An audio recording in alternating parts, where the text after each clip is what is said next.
সদর অসুস্থতার কারণে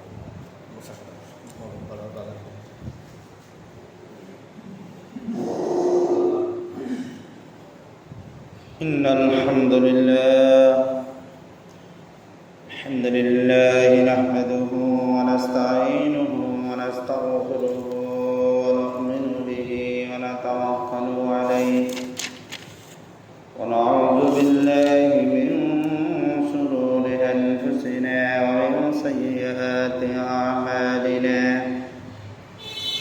من يهده الله فلا مضل له ومن يضلله فلا هادي له ونشهد أن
সর্বপ্রথম মহান আল্লাহ তাআলার দরবারে আমরা সবাই প্রশংসা আদায় করছি, যিনি মহান রব্বুল আলামিন আমাদেরকে মেহেরবানি করে সুস্থতা রাখাই।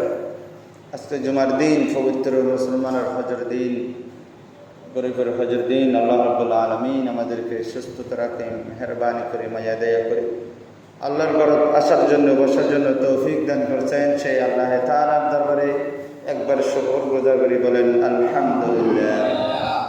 এ পর্যায়ে জনাবে মুহাম্মদুর রাসূলুল্লাহ সাল্লাল্লাহু আলাইহি ওয়াসাল্লাম প্রতি হাজার দরুদ প্রেরণ করি, যার অসংখ্য মেহনতে দুনিয়ার জমিনে এত সুন্দর নিয়ামত আমরা পাইছি, ইসলাম পাইছি, কোরআন পাইছি। আলহামদুলিল্লাহ, আমি খুতবার শেষের থেকে একটি কোরআন আয়াত তেলাওয়াত করছি, অসংখ্য হাদিসকে সামনে রাখি। আজকে শাওয়ালের দ্বিতীয় জুমা, ইনশাআল্লাহ আমরা কোরআন এবং হাদিস থেকে কিছু অল্প সময়ের ভিতরে কিছু বুঝি আমল করার আল্লাহ আমাদেরকে তৌফিক দান করেন, সবাই বলেন আমিন। জুমার দিন এমন একটা দিন, অনেকেরা জুমার দিন অন্য অন্য সময় তারারও বলে জুমার দিন কিছু মানুষ থেকে রেট হয়ে যায়, কেননা জুমার সময় একটু লম্বা, খুতবা আছে, বয়ান আছে। এই পর্যায়ে মানুষে মনে করে কি শুধু জমাতে অক্ত গেলে হয়। আল্লাহ কোরআনে জুমার বিষয় নিয়ে আল্লাহ কোরআনে বললে, সূরা জুমাতে এই কোরআনে আল্লাহ পাক বললেন ফাসআউ ইলা যিকরিল্লাহ, ফাসআউ ইলা যিকরিল্লাহ। যখন জুমার আজান হয়, আজানের সাথে সাথে আমার রব্বুল আলামিন আমার ঘরের দিকে তোমরা দৌড়াই যাও। ফাসআউ ইলা যিকরিল্লাহ, ইবাদতের জন্য, আল্লাহর খোঁজার জন্য, জিকিরের জন্য তোমরা বিভিন্ন কাজ থেকে ত্যাগ করে তোমরা সব আমার ঘর থেকে চলে আসো। আমরা জুমার দিনে বহু মানুষ কাজ বেশি হয়ে যায়, কাজ শেষ হয় না। যেমন ব্যবসা বাণিজ্য জীবনের, কর্মজীবনের কাজকর্ম, খেতকলার কাজকর্ম, বিভিন্ন ড্রাইভার গাড়ি চালায়, বিভিন্ন কাজকর্ম, চাকরিজীবীর চাকরিতে আছে, বিভিন্ন কাজকর্ম, অফিস আদালত, বিভিন্ন অন্য অন্য সরকারিভাবে অন্য অন্য যা কিছু কর্মজীবন আছে, জুমার দিন একটু তারা হয়ে যায়, আর দেরি হয়ে যায় মানুষ। আল্লাহ বললেন জুমার দিন তাড়াতাড়ি তোমরা ফাসআউ ইলা যিকরিল্লাহ, কারণ জুমার এটা এমন একটা সময়, এমন একটা দিন, যেই দিন আল্লাহ পাক বললেন সপ্তাহের বড় দিন, রিডার এক সপ্তাহের সমস্ত বড় দিন হলো জুমার দিন। আইমা জুমা বলেন না সুবহানাল্লাহ। এটা মুসলমানের জন্য বড় দিন, আমি নিয়ামত দান করছি। ওই দিন মানুষের তো তারা হয়ে যায়, ওই দিন মানুষের তো কাজ বাড়িয়ে যায়, এই দিন মানুষের জুমাতে আসতে দেরি হয়ে যায়। যারা নামাজ পড়ে আসে জমাতের সময়, সেজন্য আল্লাহ রাব্বুল আলামিন আল্লাহ পাকে বললেন, আমি এই যে মসজিদে আসি আপনাদের নামাজ সালাত আদায় করেন, আমরা যে আল্লাহর ঘরে আসি যে সেজদা দিই, এই সেজদা কি মসজিদে দিই কি খানা কাবাতে দিই? এই সেজদা এটা একমাত্র আল্লাহর কুদরতি কদমে, বলেন না সুবহানাল্লাহ। এটা হলো নকশা, এই বাইতুল্লাহর কাবার এর একটা অংশ। তোমরা কোথায় যাইয়া আমার ইবাদত করবেন, একটা জান্নাতের পরিবেশ আমি দুনিয়াতে উপমা রাখি দিয়েছি, সেটা হলো আমার কাবার অংশ, বলেন না সুবহানাল্লাহ। আমরা সাজদা মারুতি দিনে, সাজদা মসজিদি দিনে, সাজদা একমাত্র এই কুফার টেকার জন্য একমাত্র আল্লাহর নুরানি কদমে, বলেন না সুবহানাল্লাহ। সেজন্য এটা আল্লাহ পাকে বললেন, যে কোনো জমিনে, যে কোনো আরশে, যেখানে হোক না কেন, যদি আমার কদমে নিয়াত করে সেজদা দেন আমার আল্লাহ রাব্বুল আলামিন, সেই সেজদা আমার জন্য গ্রহণযোগ্য, সেটাই আমি মহব্বত করি আমার ইমানদারের জন্য, বলেন না সুবহানাল্লাহ। আল্লাহ পাকে কোরআনে ৬৬৬৬ আয়াতে, ৮৯ আয়াতে, কোরআনে ৬৬৬৬ আয়াতের ভিতরে 89 আয়াতে আল্লাহ পাককে শুধু ইমানদারকে মুসলমানদেরকে আল্লাহ মোহাব্বত করে ডাকলেন, বলেন না সুবহানাল্লাহ। কোনো মা এবং বাবা যদি কোনো সন্তানকে মোহাব্বত করে ডাকে, সন্তানের মনে করে আমার বাবা মাকে আদর করে ডাকে। মা যদি সন্তানকে ডাকে ছোটবেলায় কত আদর করি, দূরে দূরে মার দিকে চলে আসে না? বাবা ডাকলে বাবার দিকে চলে আসে না? আল্লাহ বললেন আমি কোরআনের ভিতরে 79টা আয়াত শুধু আমার বান্দাকে আমি বললেন ইয়া আইয়ুহাল্লাযীনা আমানু, এরকম আয়াত 79টা আয়াত শুধু আমার আল্লাহ রাব্বুল আলামিন আল্লাহর বান্দাকে মোহাব্বত করে বললেন ইয়া আইয়ুহাল্লাযীনা আমানু, বলেন না সুবহানাল্লাহ। আল্লাহ নিজে বললেন একজন সন্তান মা যদি তাকে ডাকার জন্য মোহাব্বত করে, তাকে ডাকানো হয়, নাম ধরে হোক, বাবা হোক মাইয়া হোক, বাবা এবং মায়া যদি সন্তানকে ডাকে কত আপ্যায়ন করে সন্তান মা বাবার কোলে আসার জন্য কত দূরে আসে। মার মহাব্বত সন্তান এবং মার মহাব্বত সন্তান এবং বাবার মহাব্বত, যেটুকু মহাব্বত তাদের ভিতরে আকৃষ্ট হয়েছেন, আমার আল্লাহ বলেন আমি ইয়া আইয়ুহাল্লাযীনা আমানু, আমি ইমানদারকে, আমার মুসলমান আমার ইমানদারকে আমি কোরআনে 79 বার আমি শুধু বান্দাকে ডাকলাম, তার চেয়ে বেশি গুণ আমার আল্লাহ আমার বান্দার প্রতি মহব্বত বেশি, বলেন না সুবহানাল্লাহ।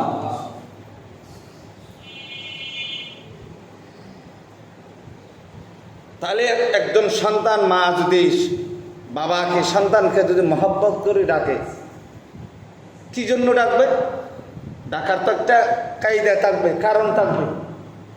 তাকে আদর করবে, নাহলে একটা বালা কথা বলবে, নাহলে বালাক জিনিস খাওয়াবে, এই তো। আমার আল্লাহ বললেন আমি কোরআনের মাধ্যম দিয়ে আমার বান্দাকে আমি 79 বার যখন মহব্বত করে ডাকলাম, কারণটা কি? আল্লাহ বললেন ইয়া আইয়ুহাল্লাযীনা আমানু, শুধু ইমানদারের এক তাফসীরে আছে 79 বার যে আল্লাহ পাকে বান্দাকে মহব্বত করি আল্লাহ যখন ডাকলেন, আল্লাহ রাব্বুল আলামিন শুধু ইমানের বর্ণনা দিতে যাইয়া বড় বড় মুহাদ্দিস মুফাসসির করে এই তাফসীরে লেখেন কিয়ামতের দিন বড় সর্বপ্রথম মানুষ যখন হাসরের ময়দানে উঠবেন, সর্বপ্রথম মানুষের দুই জিনিস মাপা হবে। কয় জিনিস? দুই জিনিস মাপা হবে মানুষ, যাকে বলা হয় মিজানের পাল্লা।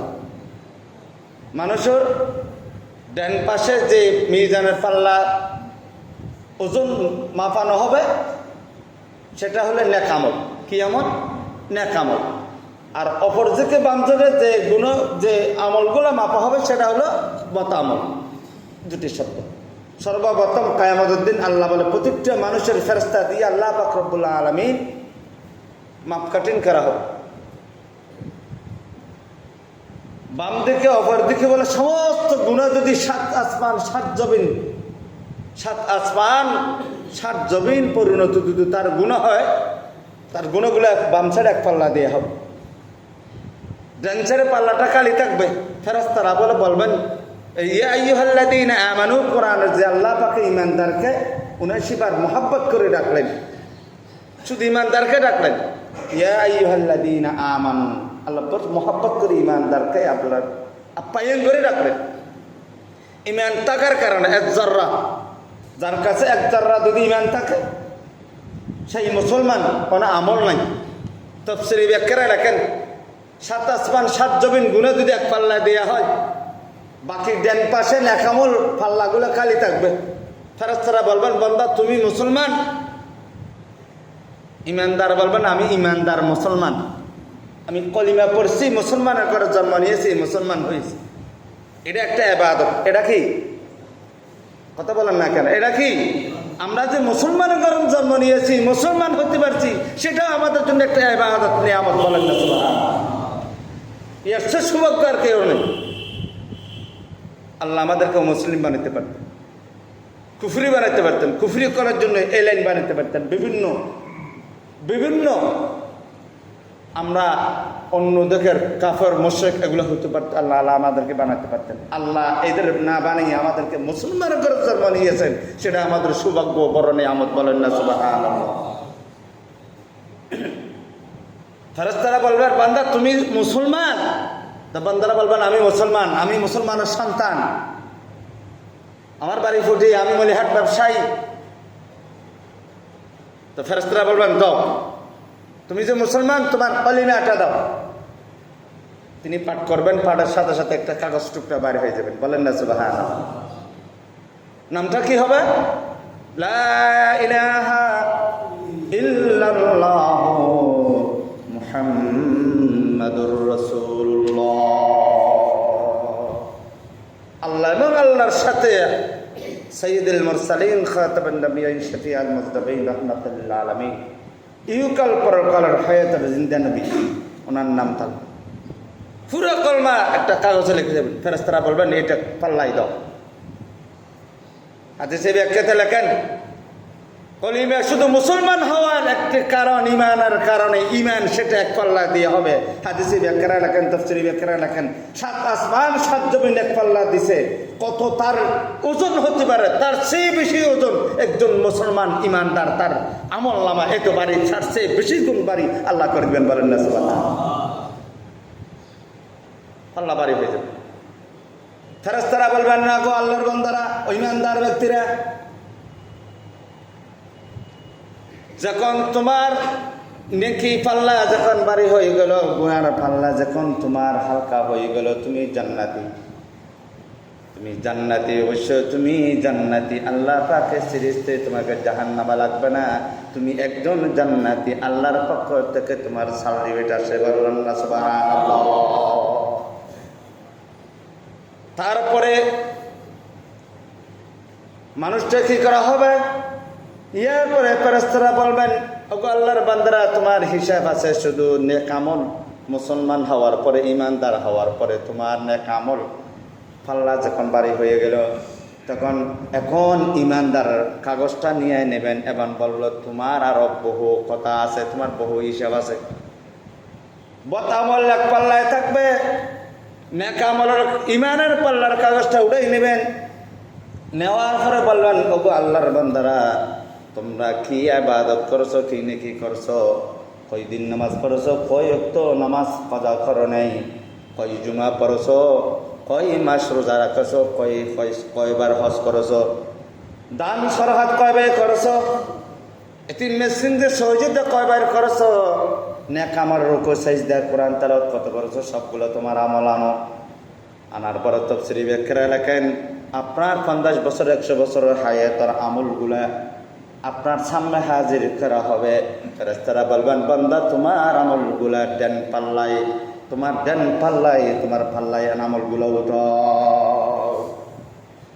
নেক আমলগুলা পাল্লায় উঠানো হবে, কলিমার কাগজটা উঠে নিয়ে হবে।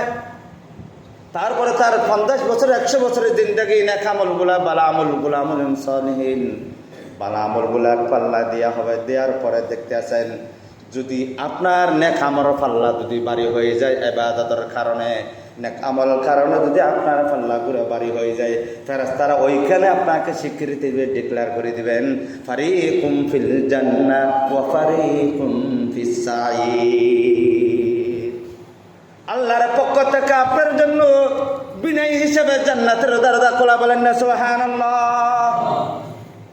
ফেরেশতারা ঘোষণা দিবেন, আল্লাহর পক্ষ থেকে ফেরেশতারা ঘোষণা দিবেন, একদিকে আপনার ঈমান আনার কারণে, মুসলিম হওয়ার কারণে আপনার 7 আসমান 7 জমিন সেই আপনার পাল্লা বাড়ি হয়ে গেলেন শুধু একটি ঈমানদারের কারণে।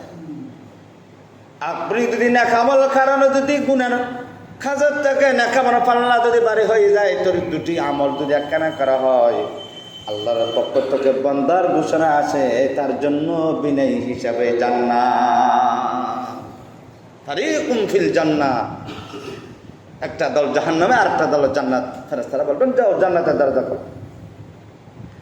আর যদি পাল্লাতে যদি নেক আমল যদি হালকা হয়ে যায়, গুনাহ যদি বাড়ি হয়ে যায়, ফেরেশতারা বলবেন ওগো আল্লাহর বান্দারা, দুনিয়ার মেয়েদের সোজাসুজি জান্নাতে যেতে পারবা না। দুনিয়া যদি আল্লাহর নাফরমানি যেগুলা করছো, এটা সাজাবো একটা জাহান্নাম অবরোধিত আছে, একটা ঘরে তোমাদের জন্য জাহান্নাম, ওই জাহান্নামে যাইয়া তোমার কষ্ট করিতে হবে। আমার ভাইরা, আমরা যে ইবাদত নেক আমল একটি জিনিস আমরা নিয়ামত ভোগ করতেছি, যেটা আমরা মুসলমান জন্ম নিয়েছি, ইমানদার করতে পারছি, সেটা আমরা গৌরব করতে পারি। আল্লাহ পাকে নিজে বললেন জান্নাত এরা শুধু ইমানদারের জন্য, মুমিনদারের জন্য, বলেন না সুবহানাল্লাহ। আমি জান্নাত তো তৈরি করেছি ইমানদারের জন্য, মুমিনদারের জন্য। এটা দুনিয়াতে আমার জন্য খয়রাত করলেন, আমার জন্য এত কষ্ট করলেন, আমাকে অন্ধকার উপরে আমার ইবাদত করলেন, আমাকে সেজদা দিয়েছেন, আমার স্মরণ করলেন আমার কথা। সেই বান্দা আমলের কারণে আমাকে যে রব্বুল আলামিন আমার অনুকরণ করানোর সময় এরা যখন গুরুত্ব দিয়েছেন, এই সময়টা আমি বড় মূল্যবান আমার বান্দার জন্য। আমি তাদের পরকালের জন্য, চিরকাল আমি তাদের জন্য একটা ঘর তৈরি করছি, সেটা হলো জান্নাত। বলেন না সুবহানাল্লাহ। এখন আমরা কোনোদিন চাইছি আমাদের আমলগুলোতে মাপার জন্য? রাসূল সাল্লাল্লাহু আলাইহি ওয়াসাল্লাম বললেন আজ্জিলু বিল আমালিস সালিহাতি ক্বাবলা আল ফানাইল উমর। রাসূল সাল্লাল্লাহু আলাইহি ওয়াসাল্লাম বললেন আজ্জিলু বিল আমালিস সালিহাতি ক্বাবলা আল ফানাইল উমর। রাসূল সাল্লাল্লাহু আলাইহি ওয়াসাল্লাম বললেন আপনি মৃত্যুর আগে আপনার আমলনামা কতটুকু হয়েছেন আপনার নিজে নিজে বিভাগ করে আপনার আমলগুলা মাপি নেন। আমলগুলো আপনি মাপি নেন। কয়েকটা নামাজ পড়ছেন, কয়েকটা আল্লাহকে ডাকছেন, কয়েকটা আপনি কয়বার জিকির আজকার কোরআন তেলাওয়াত করছেন, আপনি নেক আমল করছেন, আপনি নিজে নিজে বিবেচনা করেন। 50 বছর আপনার হায়াত মনে করেন, আপনার হায়াত কতটুকু? 50 বছর ধরেন এক্সাম্পল। 50 বছরের 25 বছর আপনার ঘুম হয়ে গেছে। 24 ঘন্টা যদি 2 ভাগে ভাগ করা হয়, 25 বছর আপনার ঘুমে চলে গেলেন। আর 25 বছর আপনি হায়াতে জিন্দগি আপনি কয়েকটা নামাজ পড়লেন, কয় বছর রোজা রাখলেন? 30 দিন দিয়ে বছরে একবার রোজা আসে, কয়টা রোজা রাখলেন? আপনার যে হজ ফরজ হয়েছে আপনি কয়বার হজ করলেন? আপনার যাকাত ফরজ হয়েছে, যাকাত দিয়েছেন কি না? কোনদিন বিবেচনা করি আপনার আমলগুলো আপনি মাপেন না। রাসূল সাল্লাল্লাহু আলাইহি ওয়াসাল্লাম বললেন আজ্জিলু বিল আমালিস সালিহাত ক্বাবলা আল ফানাইল উমর। মৃত্যু হওয়ার আগে তোমার আমলগুলো মাপিনো, কিয়ামতের দিন হাসরের ময়দানে যখন আল্লাহ আপনার হিসাবগুলো যখন মাপানো হবে, লক্ষ লক্ষ কোটি কোটি মানুষের সামনে আপনি যেন লজ্জিত না হন। লজ্জিত হওয়ার আগে আপনি দুনিয়াতে আপনি লজ্জিত হওয়া আপনার আমলগুলো আপনি মাপে নেন। বলেন না সুবহানাল্লাহ। আপনি নিজে নিজে চিন্তা করেন আমাদের যদি গুনাহ বেশি হয় আমি কীভাবে না আমল বাড়ি করতে পারি, আল্লাহর কাছে গুনাহগুলো মাপ চাই, কেন আমি বালা কাজ করতে, কিভাবে আমি বালা কাজ করি যে আল্লাহর কাছে লজ্জিত না হওয়ার মুহূর্তে দুনিয়াতে লজ্জিত হওয়া, আল্লাহর কাছে এইভাবে চাওয়া, এভাবে ইবাদত করা। এখন আমরা নামাজ পড়ি, রোজা রাখি, বালা ইবাদত করি, কিন্তু এটা কি আমার জন্য হয়েছে কি না, এটাকে আল্লাহ কবুল করছে কি না, সেটা তো সন্দেহ। কিন্তু সেটা নলেজে থাকতে হবে। আমি যে একটা সাজদা আল্লাহর কাছে দিব, যে সাজদাটা আল্লাহর কদমে আমরা সাজদা দিই, সাজদাতে আমরা তাসবিহ করি কি সুবহানা রব্বিয়াল আলা, এবং রুকুতে সুবহানা রব্বিয়াল আযীম। এটা আল্লাহর প্রশংসা, মহান আল্লাহ তাআলার প্রশংসা। আল্লাহর কদমে যখন আমরা সাজদা করি, বান্দারা যখন আল্লাহর তাজিম, আল্লাহর মর্যাদা, বান্দারা যখন সাজদাতে আল্লাহকে ডাকে, আল্লাহর প্রশংসা করে, আল্লাহ ফেরেশতাদেরকে বলে, ফেরেশতারা দেখো আদমকে সৃষ্টি না করতে তোমরা বলছো না, দেখো এরা জমিনে কি করে, দেখো দুনিয়া সব কিছু ত্যাগ করি, ব্যবসা বাণিজ্য সব কিছু রাখি, কোটি কোটি টাকার মালিক, দেশের প্রধানমন্ত্রী, যেন প্রধান আমার ঘরে আসি, আমার কোনো তুষিকের ফকিরের মতন আমার কদমে সেজদা পড়ি, আমার তাজিম করে। বলেন না সুবহানাল্লাহ। আমি নামাজের কারণে, সেজদার কারণে, আমার প্রশংসার কারণে আমি তাদের জীবনের গুনাহগুলো মাফ করে দিব। বলেন না সুবহানাল্লাহ। সেজন্য আল্লাহ নিজে কোরআনে বললেন ইয়া আইয়ুহাল্লাযীনা আমানু। আল্লাহ খুব মহব্বত করি বান্দাকে। আল্লাহ ৭৯ বার মানুষকে আল্লাহ পাকে পায়ন করে ডাকলেন। কেন ডাকলেন? এই নামাজের কথা বললেন, রোজা আসলে রোজার কথা বললেন, হজ যখন ফরজ হয়েছে আপনারা হজ করেন। রাসূল সাল্লাল্লাহু আলাইহি ওয়াসাল্লাম আজকে খুতবাতে আসছেন, রাসূল সাল্লাল্লাহু আলাইহি ওয়াসাল্লাম বললেন যে ব্যক্তি যার উপরে হজ ফরজ হয়েছে, আমি নামাজ পড়লাম এতটুকু আমার মুসলমানই নেই, আমার ইমান আছে এতটুকু আমি মুসলমান না, এতটুকু আমি মুসলমান না। রাসূল সাল্লাল্লাহু আলাইহি ওয়াসাল্লাম বললেন তোমরা যার উপরে হজ ফরজ হয়েছে তৌফিক ছিল কিন্তু সেই হজ করে নাই।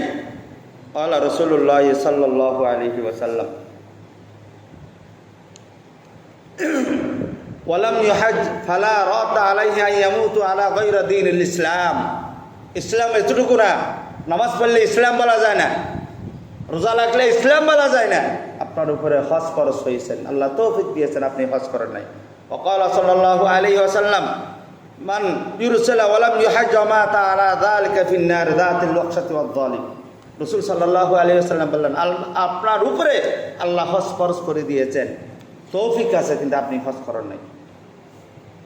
আপনি সেটা মুসলমান হিসেবে আপনি মরতে পারেন নাই, আপনি ইমানদার হিসেবে মরতে পারবেন না। শেষ পল আপনি দুনিয়ার থেকে যদি হজ না করিয়ে মৃত্যুবরণ করেন, রাসূল সাল্লাল্লাহু আলাইহি ওয়াসাল্লাম ফরমান ফাহুয়া ফিন নারি যাতিল ওয়াকশাত, হে জাহান্নাম, সেই ব্যক্তি জাহান্নামে যাবে। আল্লাহ তৌফিক দিয়েছেন। টাকা পয়সার মালিক কে বানাইছেন? কে বানাইছেন? আল্লাহ। পথের ভিখারিও কে? আল্লাহ বানাইছেন, আল্লাহ। আল্লাহ পথের ভিখারিকে আল্লাহ যদি এক নজর দেখে, সেকেন্ডের ভিতরে পথের ভিখারিকে আল্লাহ কোটিপতি বানাইতে পারে, পারে কিনা? আর কোটিপতিকে পলকের ভিতরে ফকির বানাইতে পারে, সেটার মালিক কার? কার হাতে? আমার আল্লাহ। আল্লাহ বললেন, সব কিছু তৌফিক আমি দিয়েছি, একটু আমার ঘরে যাও, একটু আমার খোঁজ খবর নাও, আমাকে একটু ডাকো, যে তোমার চোখের পানি এখানে আমার কাবার পরে দেখানো, যখন আমি দেখবো আমার রব্বুল আলামিন আমার সন্তান মাকে যেভাবে আপ্যায়ন করে ডাকে, বাবা সন্তানকে আপ্যায়ন করে যেভাবে ডাকে, তার চেয়ে বেশি গুণ মহব্বত আমার বান্দার প্রতি আমার আছে, বলেন না সুবহানাল্লাহ। আমি শুধু আমার ঘরের দিকে ডাকি, আমার বান্দারের জন্য আমার কাছে, আমার নিকট আসে, শুধু আমার বান্দার গুনাহ মাফ করে দিব, আমার বান্দার গুণাগুলো আমি মাফ করে দিব। সব সময় 24 ঘন্টা জান্নাতে থাকলে আমার রব্বুল আলামিন, আমার রব্বুল আলামিন আল্লাহর কাছে বান্দারা যেন দিদার হইতে পারে, বলেন না সুবহানাল্লাহ। আমরা মুসলমান হয়েছি, সেটা সৌভাগ্য, এটা আল্লাহ পাক কোরআনে বলছেন। যারা মুসলমান হয়েছেন, যারা মুসলমান হয়েছেন, কিয়ামতের দিন বলে যারা জাহান্নামে যাবে, জান্নাতে যারা যাবে, তখন জাহান্নামে কিছু ব্যক্তি থাকবে, মুসলমান ঈমান যারা আনছেন জাহান্নামে যাবে, তো কষ্ট দুনিয়াতে কিছু নাফরমানির কারণে জাহান্নামে যাবে। যাওয়ার পরে 1 বছর 2 বছর যা যতটুকু সাজা হবে, তারপরে তো জাহান্নামের থেকে খালাস করে জান্নাতে নিয়ে যাবে। এখন আর কোনো ঈমানদার, কোনো মুসলমান জাহান্নামে থাকবে না। একজন মুসলমান ঈমান, এক যারা যার প্রতি ঈমান আছে, আল্লাহ জাহান্নামে লাগবে না, তার শাস্তি শেষ, আল্লাহ পাকে তাকে জাহান্নামের থেকে জান্নাতে নিয়ে যাবে। তখন যারা এক যারা যাদের ঈমান নাই, যারা মুশরিক, ইহুদি নাসারা কাফের, এরা চিন্তা করে যাবে। প্রথমে তার মুসলমানকে দেখি বলবে, তোমরা তো ঈমান আনছো, নামাজ পড়ছো, তোমরা তো দাঁড়িয়ে রাখছো, নবীর সুন্নত, তোমরা তো বহু কিছু বললা, জাহান্নামে কেন আসছো? রোজা রাখলা, রোজা আসলে, হজে গেছো, টাকা আছে, হজ করেছো, নামাজ পড়েছো, এবং তোমরা রোজা আসলে, রোজা রাখলা, জাহান্নামে কেন আসো? তাদের কিছু কর্ম কারণে তারা জাহান্নামে গিয়েছে। কারণ ইহুদি নাসারা তারাকে ভিতরে একটু একটু হিংসা করে। আল্লাহ পাক রব্বুল আলামিন প্রত্যেক জাহান্নামীদেরকে, ঈমানদার যারা একজনরা ঈমান থাকে, তাদেরকে জাহান্নামে থেকে উঠানো, জান্নাতে নিয়ে যাবে। তারপরে কোনো একজনরা ফরিদ ঈমানদার কোনো জাহান্নাম আর থাকবে না। তখন তারা চিন্তায় পড়ে যাবে, ইহুদি নাসারা তারা চিন্তায় পড়ে যাবে। তখন তারা কান্নান বলবে, আল্লাহ পাক এই কোরআন আয়াত, এগুলো গল্প করতেছি না, আল্লাহ পাকে কোরআন আয়াত নাজিল করলেন। 14 পারা শুরু, রুয়ামা ইয়াওয়াদ্দুল্লাযীনা কাফারু লাউ কানু মুসলিমিন। সমস্ত কাফাররা বলে আল্লাহর কাছে ফরিয়াদ করি, খান্নান বকরে জাহান্নামের ভিতরে, আল্লাহ লাউ কানু মুসলিমিন, যদি একদিন মুসলমান হয়ে থাকতাম, ইবাদত না করলো, নামাজ না পড়লো, রোজা না লাগলো, হজ না করলো, যদি ঈমানদার, যদি ঈমানটা যদি আমাদের থাকতো জররা পরিমাণ, আজকে একদিন জাহান্নামের থেকে আমরা খালাস পাইতাম, একদিন আজকে মুক্তি পেতাম, জান্নাতে অদৃশ্য হইতাম। লাউ কানু মুসলিমিন, আল্লাহ আমরা কেন মুসলমান হইনি? আল্লাহ একটু সুযোগ দাও, এই জাহান্নামের থেকে খালাস করে আবার দুনিয়ার জগতে পাঠাও, তোমার ঘরে তোমার কদমে 24টা ঘন্টা সাজদা পড়ে থাকবো। লাউ কানু মুসলিমিন, শুধু মুসলমান দাবি করবো, মুসলমানের থাকবো, ঈমানদারে থাকবো, ঈমান নিয়ে আমল করবো, তোমার কদমে সাজদা পড়ে থাকবো। আল্লাহ একটু সুযোগ দাও। আল্লাহ বললেন যারহুম ইয়াকুলু ওয়া ইয়াতামাত্তাউ, আল্লাহ বললেন সুযোগ এরা দেয়া হবে না, সুযোগ সময় এটা নাই। সুযোগ তো দিয়েছি, সময় দিয়েছি, এখানে কেউ নামাজ পড়লেও আল্লাহ বলো না, না পড়লেও আল্লাহ বলো না। যে যেরকম মন চায় স্বাধীনতা, দুনিয়ার জীবন স্বাধীনতা আল্লাহ দিয়েছেন। কেউ কেউ রাগ করে কেউ কেউ কিছু বলেন, বলবো না, কিন্তু এটার হিসাব একদিন আল্লাহর কাছে আছে। দাও সেজন্য মুসলমান ভাই, আমরা বড় নিয়ামত, আমরা যে মুসলমান করে জন্ম নিয়েছি, এই ইমান ঠিক আল্লাহ করার কারণে আল্লাহ মহব্বত করে ইমানদারকে বললেন, ও ইমানদার বত্তেরা, তোমরা নেক আমল আমাকে খুশি করো, আমার খাদমে সাজদা পড়ে থাকো। সেজন্য রসুল সাল্লাল্লাহু আলাইহি ওয়াসাল্লাম বললেন, হজর তৌফিক যাদের হয়েছেন, আল্লাহ রাব্বুল আলামিন হজর যাওয়ার জন্য নিয়াত করে, আল্লাহ নিয়াত পুরো করার মালিক, নেওয়ার মালিক, আল্লাহর ঘর এবং নবীর রওজা দেখার মালিক কে? আল্লাহ।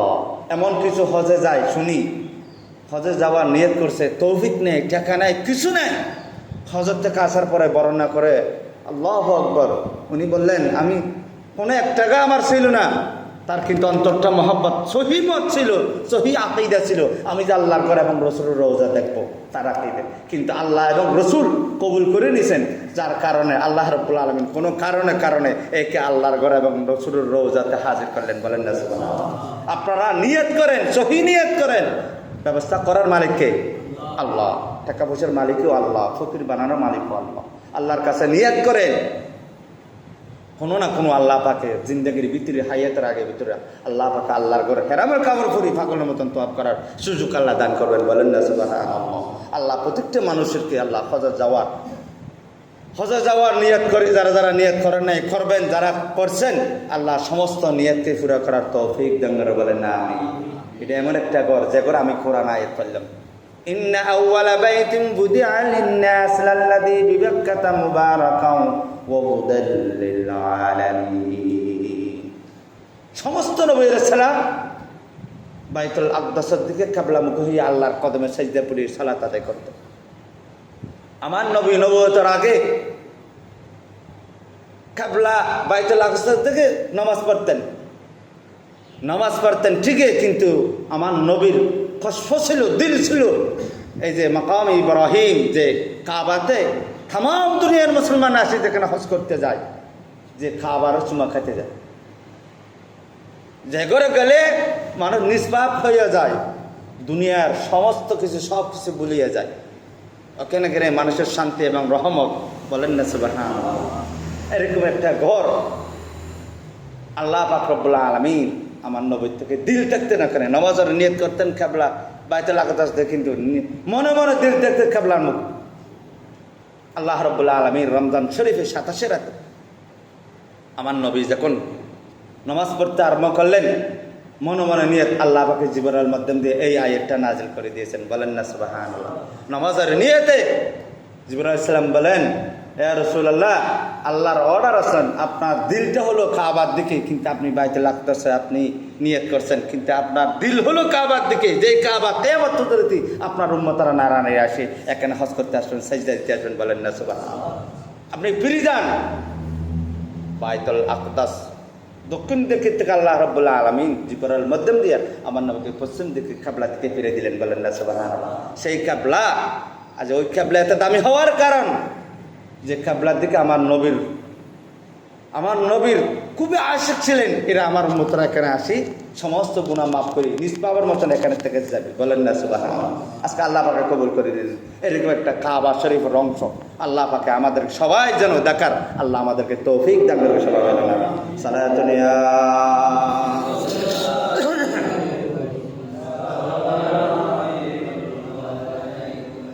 खुदा खुद है खरीदार मोहम्मद, खुदा मिलता है बाजार मोहम्मद। सलातुन या सलामुन या हबीबाल्लाह अलैकुम। আল্লাহ পাক রব্বুল আলামিন আমাদের সকল জন্য সঠিক আল্লাহ পাকের সিনার জন্য, একমাত্র ঈমানদার হওয়ার জন্য, ঈমানকে টিকে রাখার জন্য আল্লাহ যতগুলো নির্দেশনা আমাদেরকে দিয়েছেন, সমস্ত মানুষ যেন আল্লাহর কদমে সিজদা করি আল্লাহকে খুশির জন্য। আল্লাহ যেভাবে আমাদেরকে আপ্যায়ন করে ডাকলেন, সেভাবে যেন রব্বুল আলামিনের কদমে পড়ি আমরা যেন আপ্যায়নের সম্মান যেন আমরা দিতে পারি। আল্লাহ আমাদেরকে সবাই যেন তৌফিক দান করেন, সবাই বলেন আমিন। আল্লাহ পাক রব্বুল আলামিন এই বছর যারা যারা হজে যাবেন তাদের জন্য আল্লাহ পাকে আমরা দোয়া করি আল্লাহ পাকের কাছে, আমরা যারা যাই নাই একবারও যাওয়ার মতন আল্লাহ যেন আমাদেরকে সবাই যেন তৌফিক সুযোগ দান করে, সবাই বলেন আমিন। আল্লাহ আমাদের সকলের দোয়া, সকলের আমল আল্লাহ যেন কবুল করে, সবাই বলেন আমিন। ওয়া আখিরু দাওয়ানা আনিল হামদুলিল্লাহি রাব্বিল আলামিন। আসসালামু আলাইকুম ওয়া রাহমাতুল্লাহি ওয়া বারাকাতুহু। যারা সুন্নাত পড়েন কবুল করুন, সাদাকা সুন্নাত পড়েন।